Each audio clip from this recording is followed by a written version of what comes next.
បុរីលេងល្បាត្រា 6A បង្ហាញលទ្ធផលដោះស្រាយឲ្យអតិថិជនដែលសម្របសម្រួលរបស់ក្រសួងដែនដីនិងស្ថាប័នពាក់ព័ន្ធក្នុងស្ថានភាពសេដ្ឋកិច្ចមានការលំបាកខ្លាំង។ បុរីលេងល្បាត្រា 6A បានបង្ហាញលទ្ធផលនៃការខិតខំប្រឹងប្រែងដោះស្រាយជូនអតិថិជនក្រោមការយកចិត្តទុកដាក់របស់ថ្នាក់ដឹកនាំក្រសួងរៀបចំដែនដី គូរូបនីយកម្ម និងសំណង់និងស្ថាបត្យកម្មពាក់ព័ន្ធក្នុងស្ថានភាពសេដ្ឋកិច្ចពិតជាមានការលំបាកខ្លាំងបន្ទាប់ពីរងផលប៉ះពាល់យ៉ាងធ្ងន់ធ្ងរ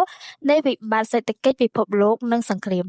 បើតាមបញ្ជាក់នៅថ្ងៃទី10 ខែមករានេះបុរីលេវត្រាបានបន្តសកម្មភាពនៃការសាងសង់និងអតិថិជនមួយចំនួនក៏បានអញ្ជើញមកទទួលការសម្របសម្រួលដោះស្រាយជាបន្តបន្ទាប់បុរីក៏សូមគោរពអរគុណពុកម៉ែបងប្អូនដោយក្តីអនុគ្រោះនិងយោគយល់ក្នុងកលៈទេសៈដ៏លំបាកនេះយោងលើកំណត់ហេតុប្រជុំចុះថ្ងៃទី14 ខែវិច្ឆិកាឆ្នាំ2025នៅទីស្តីការក្រសួងហើយមកដល់ពេលនេះក្រុមហ៊ុនបានខិតខំប្រឹងប្រែងដោះស្រាយបានលទ្ធផលដូចខាងក្រោមចំណុចទី1ទីតាំងដីឡូ87ក្រុមហ៊ុនបានរៀបចំប្រព័ន្ធទឹកភ្លើងបន្ថែមរួចរាល់ដូចនេះអតិថិជនអាចប្រើប្រាស់បានទាំងស្នាក់នៅនិងការសាងសង់ផ្សេងៗចំណុចទី2គម្រោងដីឡូជ្រៃ100បច្ចុប្បន្នមិនទាន់បានចាក់ដីបន្ថែមទេដោយក្រុមហ៊ុនកំពុងចាក់នៅប្លុក C បំពេញបន្តិចសិនដោយឡែកអតិថិជនទិញផ្ទះក្រុមហ៊ុនកំពុងដោះស្រាយពួកគាត់ភាគច្រើនសុំប្តូរទីតាំងគម្រោងបុរី 6A បច្ចុប្បន្នផ្ទះនៅសល់ចំនួនតែ46ប៉ុណ្ណោះចំណុចទី3ការចាក់ដីនៅប្លុក C គឺកំពុងចាក់រាល់ថ្ងៃបច្ចុប្បន្នកើនបាន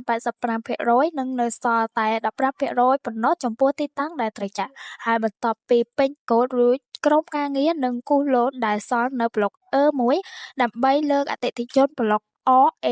មកទីតាំងនេះដែរចំណុចទី4ប្លុកវីឡាថៃ87គឺបានរួចរាល់ការងារឆ្អឹង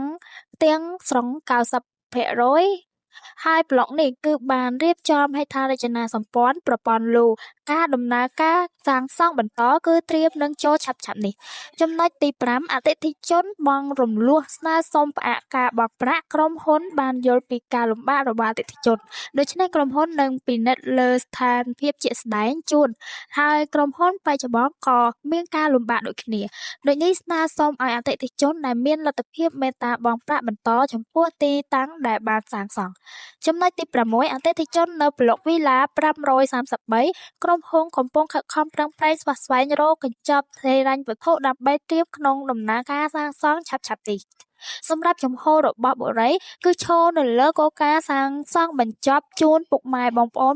100% បុរីលេងល្បាត្រាមានផ្ទះសង់ហើយខ្លះសម្រាប់ជជែកដោះស្រាយដោះដូរយើងគណនីថែមថយតាមតម្លៃជាក់ស្ដែងបុរីលេងល្បាត្រាក៏មានការជំរើសជជែកជូនពុកម៉ែបងប្អូនឈលលើគោលការណ៍មិនឲ្យខាតបង់នៅអត្ថប្រយោជន៍ពុកម៉ែបងប្អូនឡើយមួយសម្រាប់អតិថិជនប្លុកវីឡា B533 អតិថិជនបញ្ចប់ការសាងសង់ដោយខ្លួនគឺសម្របសម្រួលបានដី2ឡូទំហំ10x17ម៉ែត្រក្នុង1ឡូគឺ 6A 1ឡូនិងព្រះប្រសព1ឡូអតិថិជនដោះស្រាយបញ្ចប់ដោះដូរគឺសម្របសម្រួលបានដី4ឡូទំហំ10x17ម៉ែត្រក្នុង1ឡូគឺ 6A 2ឡូនិងព្រះប្រសព2ឡូ2សម្រាប់អតិថិជនប្លុក B ប្រភេទផ្ទះ E0 ដល់ E1 អតិថិជនសាងសង់បញ្ចប់ខ្លួនឯងគឺសម្របសម្រួលទទួលបានដី2ឡូទំហំ 4.1x18ម៉ែត្រដីនៅ 6A